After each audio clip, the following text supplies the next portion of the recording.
Deu um certo sustinho, né? Então é natural, né? Começa-se a questionar novamente a questão inflacionária.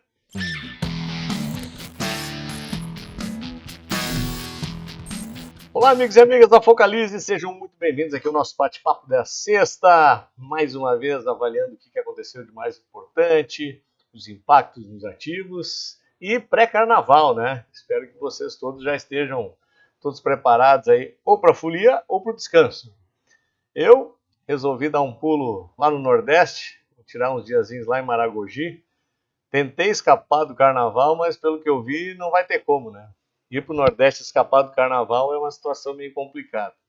Mas vamos nessa. E Aposentado Rico, episódio 30, já disponível para vocês em todas as plataformas. Essa semana desvendamos o segredo do Pai Rico.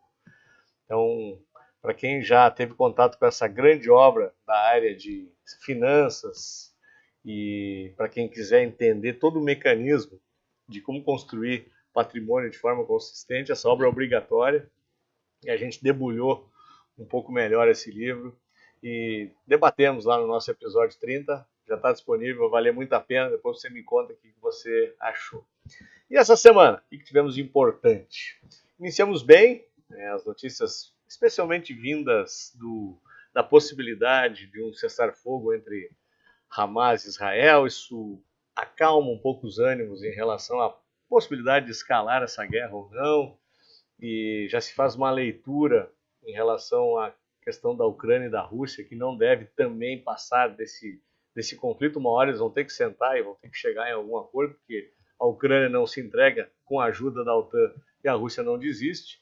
Mas me parece que não estamos saindo muito lugar. Esse processo já se estendeu até bem mais do que eu imagino o Putin imaginava. Da mesma forma, os dados cada vez mais fortes em relação à desinflação mundo afora promovem uma aceleração, ao menos, na pressão por parte dos bancos centrais de anteciparem a baixa de taxa de juros. Isso reflete-se imediatamente no juro futuro, tanto na Europa quanto nos Estados Unidos, e imediatamente na reprecificação dos ativos.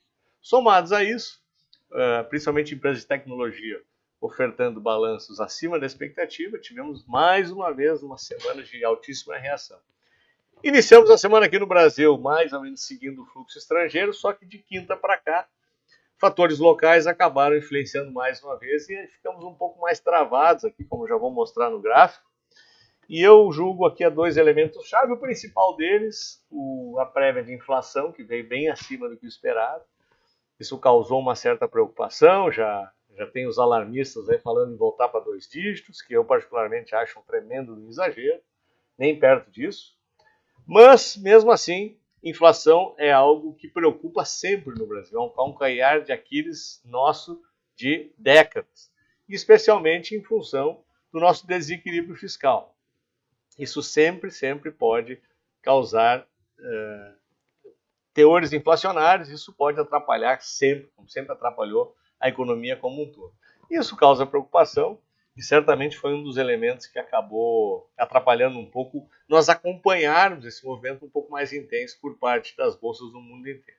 E o segundo aspecto, menos importante, mas que eu acho que pode ter uma influência, é a questão das investigações do ex-presidente Bolsonaro, essa BIM paralela, toda essa artimanha em relação a golpe, não sei mais o que.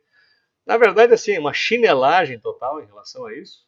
Só que coloque-se no lugar do investidor estrangeiro quando olha essa situação acontecendo aqui no Brasil.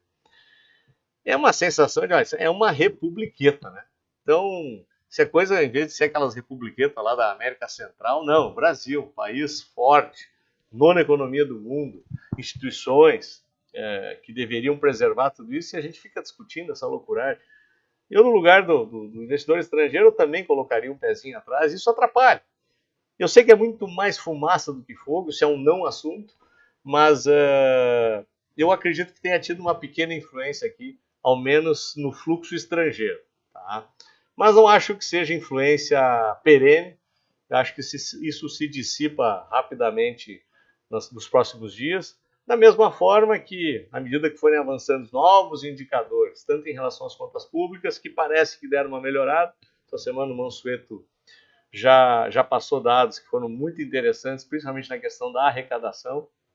Então pode despressurizar um pouco a questão das contas públicas. Então eu acredito que tenhamos a possibilidade de semanas mais tranquilas pós o carnaval. Mas como vocês podem verificar aqui no gráfico, o que me chama a atenção é que, mesmo não acompanhando o movimento internacional, estamos conseguindo não fazer novos fundos e estamos fazendo novas máximas. Ou seja, já existe uma pequena reação. Estamos com os preços operando ainda nas médias e com um dojizinho aqui no pregão de hoje que mostra uma figura de indecisão e, quem sabe, a retomada da alta a partir daqui. Se eu boto o gráfico semanal, isso fica ainda mais claro. Por quê? Olha só o que acontece com a figura. A figura não faz nova mínima, faz nova máxima, fecha com uma figura de alta acima das médias. Então, muito importante, né? Ela testou, ela veio testar pela terceira vez a região de suporte, fecha acima das médias, e no gráfico diário já mostra a movimentação ascendente. Então, está com muito mais cara de possivelmente aí montar um pivôzinho de alta e a gente retomar o acompanhamento dos padrões internacionais que está acontecendo no mundo todo. E o dólar? O que está acontecendo com o dólar? Apesar de mantermos dentro daquele retângulo que eu venho mostrando para vocês já há muitas semanas, houve uma pequena agulhada aqui no início da semana, depois voltamos a operar abaixo da faixa de 5, mas também, reparem a tendência, né? Nós estamos desde meados de janeiro sempre fazendo fundo ascendente, fundo ascendente. Quando estamos diante de um triângulo ascendente, que eu vou desenhar aqui no gráfico para vocês, normalmente nós temos um padrão altista, né? Então, temos uma linha horizontal de resistência, só que os suportes eles estão cada vez mais altos. Significa que o exército comprador ele avança contra as trincheiras vendedoras. Um rompimento com consistência e fechamento poderia mudar um pouco esse quadro e nós termos a moeda fechando novamente acima do 5. Mas, para isso, tem que haver o rompimento. Por enquanto, a trincheira dos vendedores permanece firme e forte. E o DI 25 teve aqui, juntamente com a questão da inflação, deu um certo sustinho, né? Então é natural, né? Começa-se a questionar novamente a questão inflacionária e a taxa de juros volta a sofrer aqui uma pressão. O DI subiu um pouquinho, mas ainda na faixa dos 10, daqui a pouco dá uma recuada de novo, o DI 26, por exemplo, a gente já não sentiu tanto essa pressão no curto prazo.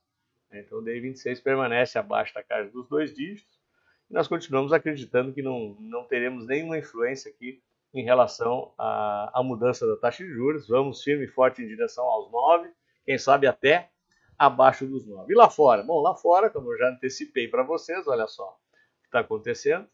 Olha, a S&P rompeu mais uma vez os 5 mil pontos, esse número cabalístico, né, da Bolsa Americana, hoje subindo mais um pouquinho, 0,47 de alta. Nasdaq também já tínhamos antecipado que segue muito forte, principalmente em relação às Big Techs, marcando nova máxima novamente. A Europa sendo puxada por todo esse movimento, também marcando nova máxima, e o VIX estava estável, agora já começa a operar abaixo da faixa dos 14. Ou seja, caiu volatilidade, caiu medo e a Bolsa Americana não para de nos entregar novas máximas e agora a Bolsa Europeia também. Então, quem sabe, terminado um pouco essa fumaceira toda aqui em relação à inflação, em relação a essa confusão com esse presidente Bolsonaro, a gente também não recupere aí o terreno perdido e também volte a oferecer novas máximas, ao menos nominais, na principal bolsa brasileira.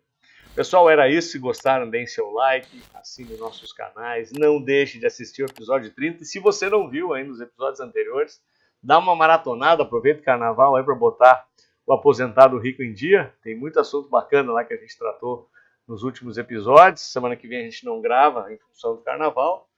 E na outra semana, o nosso diretor de estúdio vai estar casando e aí ele não estará presente, então a gente dá uma falhada de 2 semanas e retoma na última semana de fevereiro. Então vai dar tempo de você botar todos os episódios em ordem e a gente se vê no nosso próximo vídeo. Um grande carnaval, um bom final de semana e até mais.